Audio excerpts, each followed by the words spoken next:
ओम शांति। 24 नवंबर 2014 साकार महावाक्य। बाबा कहते, मीठे बच्चे, ड्रामा की श्रेष्ठ नॉलेज तुम बच्चों के पास ही है। तुम जानते हो ये ड्रामा हूबहू रिपीट होता है। आज का प्रश्न, प्रवृत्ति वाले बाबा से कौन सा प्रश्न पूछते हैं, बाबा उन्हें क्या राय देते हैं? उत्तर, कई बच्चे पूछते हैं, बाबा हम धंधा करें? बाबा कहते, बच्चे धंधा भल करो लेकिन रॉयल धंधा करो। ब्राह्मण बच्चे छीछी धंधा शराब सिगरेट बीड़ी आदि का नहीं कर सकते, क्योंकि इनसे और ही विकारों की खींच होती है। ओम शांति। रूहानी बाप रूहानी बच्चों को समझा रहे हैं। अब एक है रूहानी बाप की श्रीमत, दूसरी है रावण की आसुरी मत। आसुरी मत बाप की नहीं कहेंगे, रावण को बाप तो नहीं कहेंगे ना। किसको? हाँ, किसको नहीं कहेंगे बाप? रावण को बाप तो नहीं कहेंगे ना। वह है रावण की आसुरी मत। अभी तुम बच्चों को मिल रही है ईश्वरीय मत। कितना रात दिन का फर्क है। रावण की आसुरी मत और तुमको मिल रही है, क्या मिल रही है? हाँ, तो यहाँ बुद्धि में ईश्वर दिखाई पड़ना चाहिए जो हमें मत दे रहा है। ऐसा दिखाई देना चाहिए कि नहीं?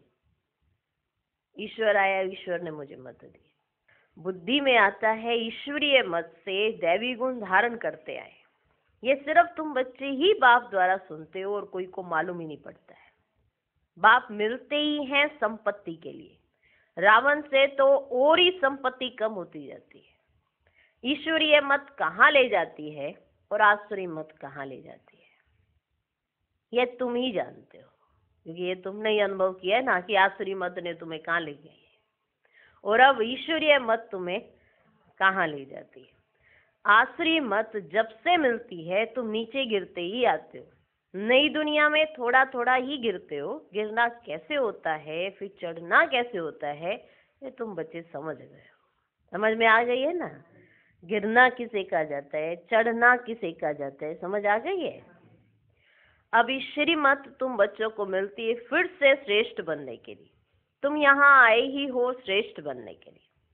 तुम जानते हो फिर श्रेष्ठ मत कैसे पाएंगे। अनेक बार तुमने श्रेष्ठ मत से ऊंच पद पाया है, फिर पुनर्जन्म लेते लेते नीचे गिरते आए हो, फिर एक ही बार चढ़ते हो। नंबरवार पुरुषार्थ अनुसार तो होते ही है। बाप समझाते हैं टाइम लगता है। बाप समझाते हैं टाइम लगता है। पुरुषोत्तम संगम युग का भी टाइम है ना, पूरा एक्यूरेट। ड्रामा बड़ा एक्यूरेट चलता है और बहुत वंडरफुल है। बच्चों को समझ में बड़ा सहज आता है। बाप को याद करना है और वर्षा लेना है, बस। परंतु पुरुषार्थ करते हैं तो कईयों को डिफिकल्ट भी लगता है। इतना ऊंच से ऊंच पद पाना कोई सहज थोड़े ही हो सकता है। बहुत सहज बाप की याद और सहज वर्षा बाप का है, सेकंड की बात है। फिर पुरुषार्थ करने लगते हैं तो माया के विघ्न भी पड़ते हैं, है ना। जब पुरुषार्थ शुरू करते हैं तो फिर माया के विघ्न भी पड़ते हैं। रावण पर जीत पानी होती है। सारी सृष्टि पर इस समय माया रावण का राज्य है। अभी तुम समझते हो हम योग बल से रावण पर हर कल्प जीत पाते आए हैं। अब भी पा रहे हैं ना। सिखलाने वाला है बेहद का बाप। भक्ति मार्ग में भी तुम बाबा बाबा कहते आए हो, परंतु पहले बाप को नहीं जानते थे, आत्मा को जानते थे। कहते थे भृगुटी के बीच में चमकता है एक अजब सा सितारा। आत्मा को जानते थे पर परमात्मा को नहीं जानते थे। आत्मा को जानते हुए भी बाप को नहीं जानते थे। आत्मा को जानते हुए भी बाप को नहीं जानते थे। कैसा विचित्र ड्रामा है नहीं? आत्मा को जान लिया और परमात्मा नहीं जाना, तो हुआ ना कैसा विचित्र ड्रामा है। कहते भी थे हे परम पिता परमात्मा, याद करते थे फिर भी जानते नहीं थे। याद करते थे फिर भी जानते नहीं थे। अभी हम जानते हैं पर नंबरवार मानते हैं। जैसे जैसे जिसका पुरुषार्थ वो वैसा वैसा मानता चला जाता है। ऐसे ही है ना ऐसे। तो पहले आत्मा को जानते थे, परमात्मा को नहीं जानते थे, याद करते थे फिर भी जानते नहीं थे। ना आत्मा के ऑक्यूपेशन को ना परमात्मा के ऑक्यूपेशन को पूरा जानते थे। बाप ही खुद आकर समझाते हैं कि तुम क्या जानते थे क्या नहीं जानते थे, आज मैं ही तुम्हें आकर समझाता हूं। बाप बिगर कब कोई रियलाइज करा ना सके। भले उस समय आत्मा को जानते थे परमात्मा को नहीं जानते थे, पर रियलाइजेशन नहीं थी। बाप बिगर कब कोई रियलाइज करा ना सके।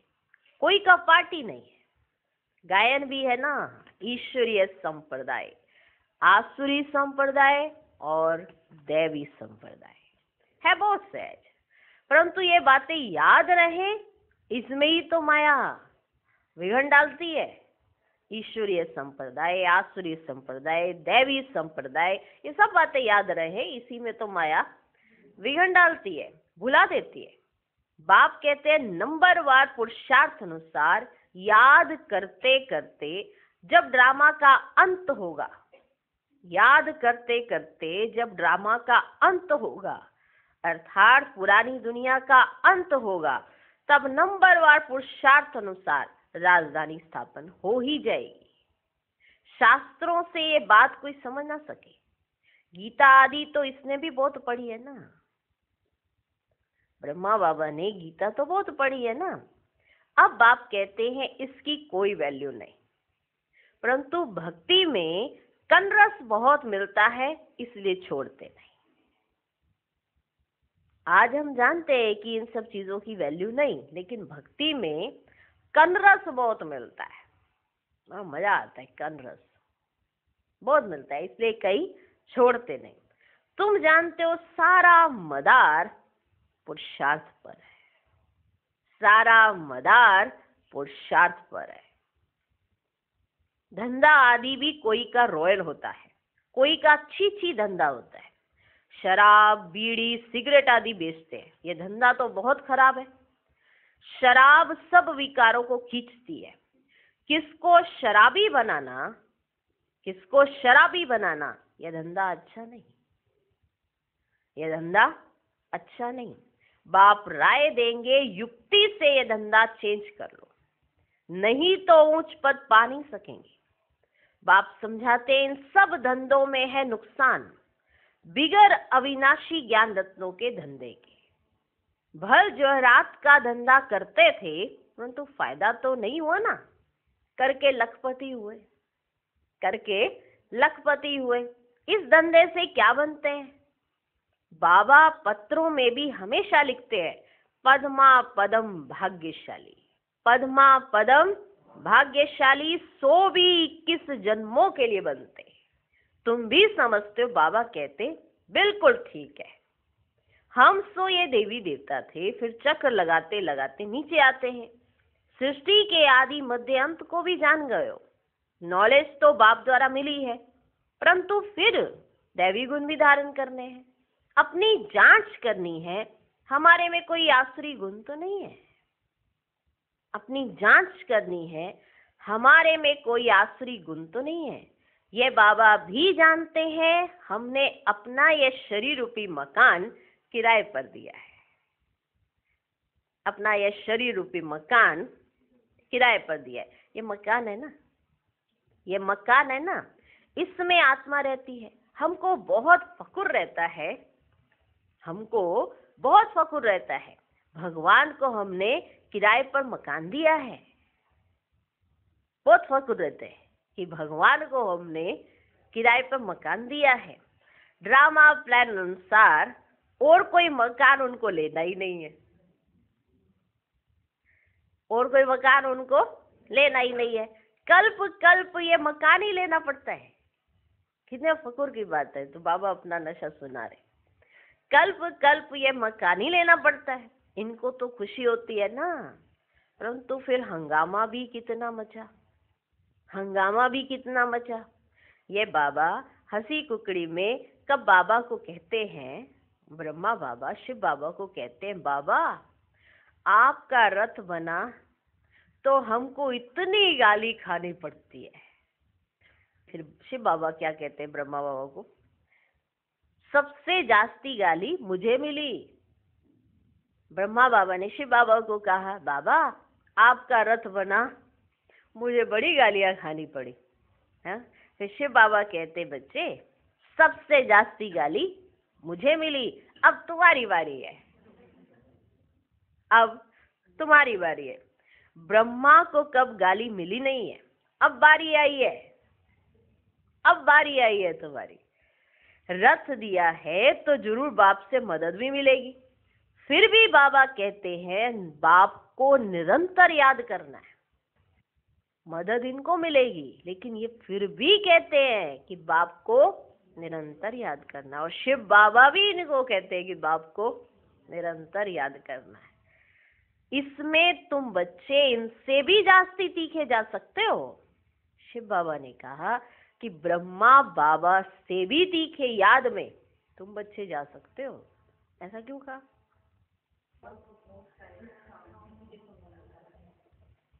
बाबा ने कहा, फिर भी बाबा कहते बाप को निरंतर याद करना है। इसमें तुम बच्चे इनसे भी जास्ती तीखे जा सकते हो, क्योंकि इनके ऊपर तो मामला बहुत है, क्योंकि इनके ऊपर तो मामला बहुत है। भर ड्रामा कहकर छोड़ देते हैं, फिर भी कुछ लैस जरूर आती है, कुछ तो लैस आती है ना। ये बेचारे बहुत अच्छी सर्विस करते थे, ये संग दोष में खराब हो गए, कितनी डिससर्विस होती है, ऐसा ऐसा काम करते हैं, लैस आ जाती है। उस समय यह नहीं समझते, यह भी ड्रामा बना हुआ है। ये फिर बाद में ख्याल आता है, उस समय ये ख्याल नहीं आता। उस समय तो आता है कि इनकी देखो क्या हालत हो गई है, क्यों संग दोष में आके इन्होंने अपना पार्टी खराब कर दिया। तो बाबा को ऐसे ख्याल आते हैं, फिर बाद में ये ख्याल आता है कि ये ड्रामा बना हुआ है। यह तो ड्रामा में नून है ना, माया अवस्था को बिगाड़ देती है तो बहुत डिससर्विस हो जाती है, कितना अबलाओं आदि पर अत्याचार हो जाते हैं। यहाँ तो खुद के बच्चे ही कितनी डिससर्विस करते हैं। बाहर वाले बोले वो एक अलग बात होती है, यहाँ तो खुद के बच्चे ही कितनी डिससर्विस करते हैं, उल्टा सुल्टा बोलने लग पड़ते हैं। अभी तुम बच्चे जानते हो बाप क्या सुनाते हैं, कोई शास्त्र आदि नहीं सुनाते हैं। अभी हम श्रीमत पर कितना श्रेष्ठ बनते हैं, आश्री मत से कितना भ्रष्ट बने। टाइम लगता है ना, माया की युद्ध चलती रहेगी। अभी तुम्हारी विजय तो जरूर होनी है, ये तुम समझते हो शांति धाम सुख धाम पर हमारी विजय है ही। कल्प कल्प हम विजय पाते आए हैं, इस पुरुषोत्तम संगम युग पर ही स्थापना और विनाश होता है। ये सारी डिटेल तुम बच्चों की बुद्धि में है, ये सारी डिटेल तुम बच्चों की बुद्धि में है। बरोबर बाप हमारे द्वारा स्थापना करा रहे, फिर हम ही राज्य करेंगे, बाबा को थैंक्स भी नहीं देंगे। बाप कहते यह भी ड्रामा में नूंद है, मैं भी इस ड्रामा के अंदर पार्टधारी हूँ।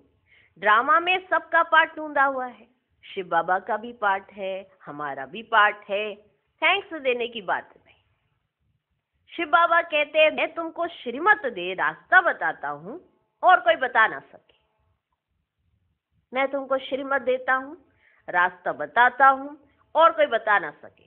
जो भी आए बोलो, सतो प्रधान नई दुनिया स्वर्ग थी ना, इस पुरानी दुनिया को तमो प्रधान कहा जाता है। फिर सतो प्रधान बनने के लिए दैवी गुण धारण करने हैं, बाप को याद करना है।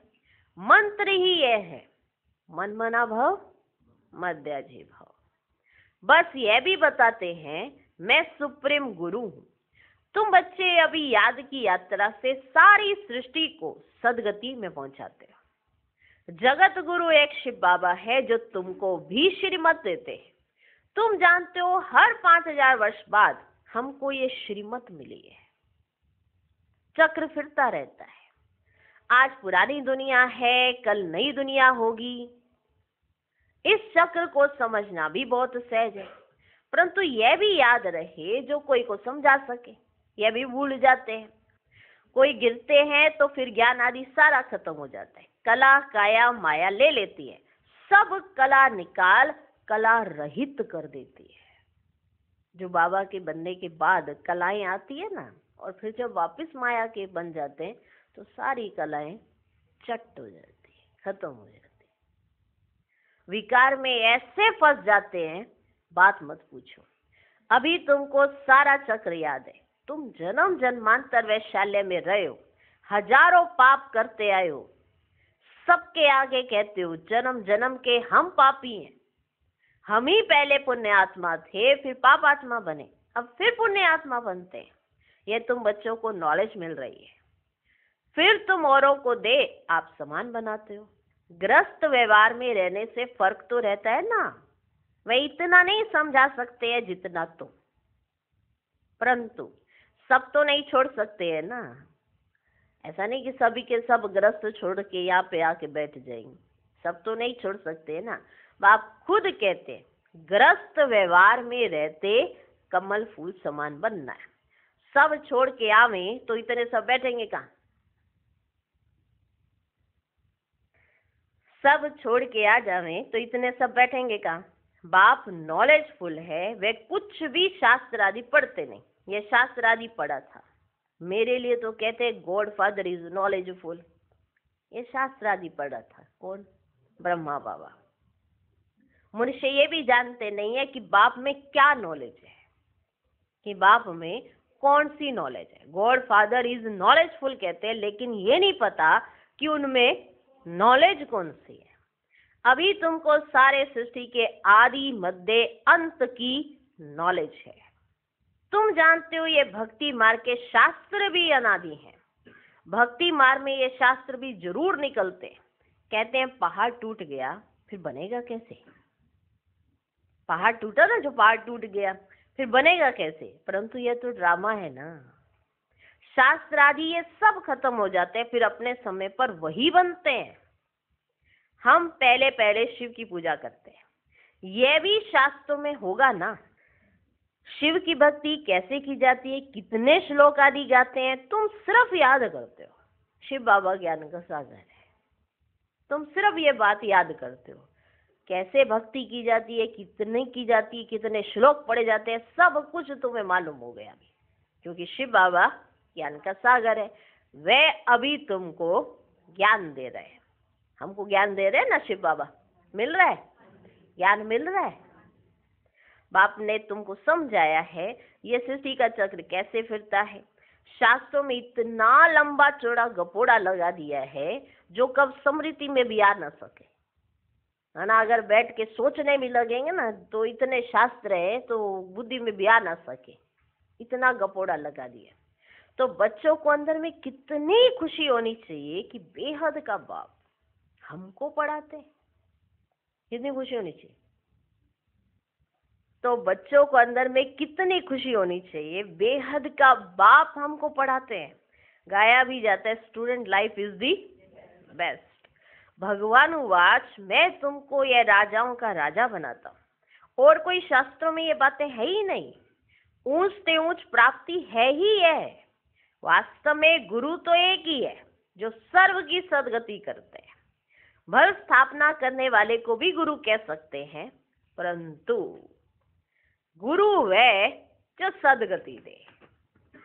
यह तो अपने पिछाड़ी सबको पाठ में ले आते हैं, वापिस ले जाने के लिए रास्ता तो बताते ही नहीं।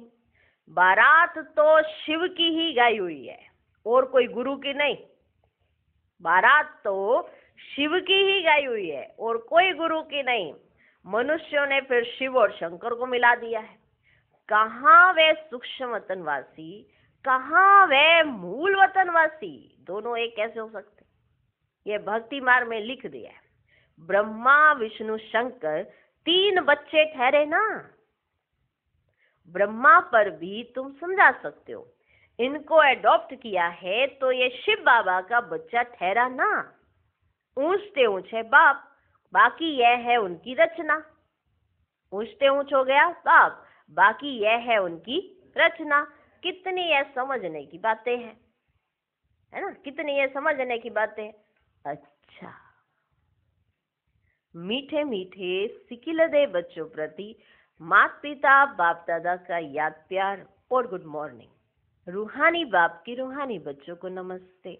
हम रूहानी बच्चों की भी रूहानी बाप को नमस्ते नमस्ते नमस्ते। Good morning good morning good morning. धारणा के लिए मुख्य सार। पहला पॉइंट, अविनाशी ज्ञान रत्नों का धंधा कर 21 जन्मों के लिए पद्मा पदम भाग्यशाली बनना है। अपनी जांच करनी है, हमारे में कोई आसुरी अवगुण तो नहीं है। हम ऐसा कोई धंधा तो नहीं करते जिससे विकारों की उत्पत्ति हो। दूसरा पॉइंट, याद की यात्रा में रह सारी सृष्टि को सदगति में पहुंचाना है। एक सतगुरु बाप की श्रीमत पर चल आप समान बनाने की सेवा करनी है। ध्यान रहे, माया कभी कला रहित ना बना दे। आज का वरदान, तूफान को तोहफा समझ, सहज क्रॉस करने वाले संपूर्ण और संपन्न भव। जब सभी का लक्ष्य संपूर्ण और संपन्न बनने का है तो छोटी छोटी बातों में घबराओ नहीं। मूर्ति बन रहे हो तो कुछ हैमर तो लगेंगे ही।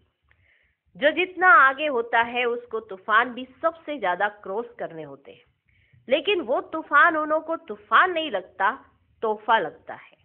ये तूफान भी अनुभवी बनने की गिफ्ट बन जाते हैं। इसलिए विघ्नों को वेलकम करो और अनुभवी बनते आगे बढ़ते चलो। आज का स्लोगन, अलबेड़ेपन को समाप्त करना है तो स्वचिंतन में रहते हुए स्व की चेकिंग करो। ओम शांति।